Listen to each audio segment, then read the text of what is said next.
예, 반갑습니다. 오늘은 소위문답 73에서 75문의 내용을 가지고 제8계명이란 제목으로 소위문답 강의를 하겠습니다. 자, 73문입니다. 제8계명은 무엇인가? 제8계명은 도둑질하지 말라 하신 것이다. 도둑질하지 말라고 말씀하고 있습니다. 그렇다면은 왜 사람들은 도둑질을 할까요? 두 가지 이유가 있다라고 생각이 됩니다. 첫 번째는 가난의 문제입니다. 너무 가난해서 먹을 것이 없어서 도둑질하는 사람도 있을 수가 있습니다. 예전에는 그런 일이 많이 있었을 거라고 생각이 됩니다. 그 장발장이라는 그 소설에 보면 장발장이 자신의 동생과 조카 7명의 먹을 것을 얻기 위해서 빵을 훔쳤다가 감옥에 가게 되는데, 그렇게 가난 때문에 도둑질하는 경우도 있을 거라고 생각이 됩니다. 그래서 잠언서 30장 9절 말씀 보니까 내가 가난하여 도둑질하고, 가난 때문에 도둑질할 수 있다라고 성경에서도 말하고 있습니다. 두 번째는 가난이 아니고 탐심 때문에 도둑질할 수가 있습니다. 충분히 먹고 살 만한 것은 있지만 더 많은 것을 얻기 위해서 탐심으로 인해서 다른 사람들이 갖고 있는 것을 도둑질하는 경우도 있습니다.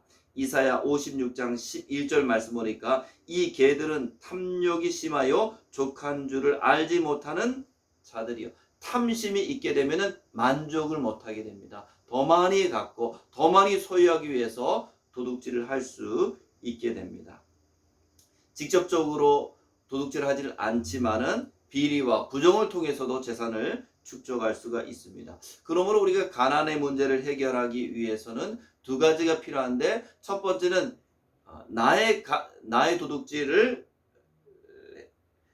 해결하기 위해서는 나의 가난을 해결해야 됩니다. 내가 가난해야지 다른 사람의 물건에 손을 대지 않고, 또 두 번째는 다른 사람들의 가난을 해결하는 것도 필요합니다. 다른 사람이 가난하게 되면 그 사람도 도둑질할 수 있기 때문에 가난의 문제를 해결하는 것이 필요하다라고 생각이 됩니다.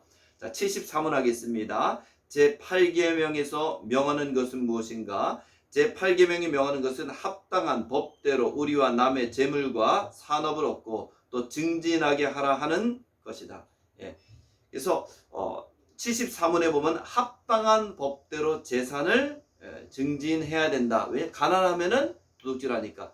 중요한 것은 합당한 법대로 해야 된다고 말씀하고 있습니다. 사기를 쳐서 도둑질을 해서 다른 사람을 속여서 아니면 카지노나 경마나 뭐 투기나 이런 걸 통해서 재산을 증식하는 것이 아니고 합당한 법대로 해야 된다라고 말씀하고 있고요. 두 번째는 땀을 흘려서 노력해야 됩니다.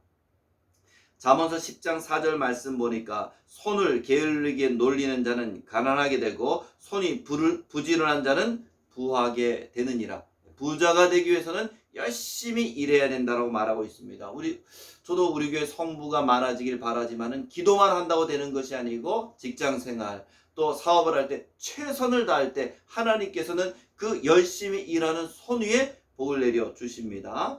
야곱도 거부가 되어서 아버지 집으로 돌아오는데 어떻게 거부가 되었습니까? 창세기 31장 40절 말씀 보니까 이와 같이 더위와 밤에는 추위를 무릅쓰고 눈 묻힐 겨를도 없이 지냈나이다.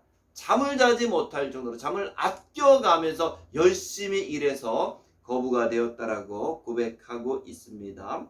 세 번째 성부가 되는 것은 절약하는 방법이 있습니다. 요한복음 6장 12절 말씀 보니까 오병이어 기적 이후에 남은 것을 버리지 말도록 주님께서 다시 모으도록 명령하는 것을 볼 수 있습니다. 그래서 이 절약은 복음의 정신입니다. 우리가 많이 벌고 가능하면 또 가능하면 많이 아끼고 절약하고 저축하고 많이 베푸는 삶이 가장 복된 삶이라고 볼 수 있습니다. 자, 75문 하겠습니다. 제8계명에서 금하는 것은 무엇인가? 제8계명에 금하는 것은 우리와 남의 재물과 산업을 불이하게 방해하거나 혹 방해될 만한 일이다. 내 재산을 증진시키거나 다른 사람의 재산을 증진시키는 일을 방해하지 말라라고 말하고 있습니다. 예를 들면은 직장 생활할 때 직장에서 게을르게 하는 거. 분명히 직장에서 해서 돈을 받지만은 게을르게 일을 하고 성실하지 않게 일을 해서 회사에 피해를 주는 것. 이것도 우리가 하지 말아야 될 일 가운데 하나입니다. 혹은 탈세 같은 것도 분명히 우리가 이 땅의 국민으로서 합당한 세금을 내야 되는데 탈세하는 것도 바람직하지 않고, 또 다른 사람의 지적인 소유물, 물건을 훔치는 것만 죄가 아니고 다른 사람이 열심히 일하는 것을, 그런 지적인 소유권을 갖다가 인정하지 않고 그런 것을 갖다가 우리가 갖게 되는 것도 우리가 좀 조심해야 될 거라고 생각이 됩니다. 그래서 오늘은 제 8계명에 대해서 살펴봤습니다. 다음에 뵙겠습니다.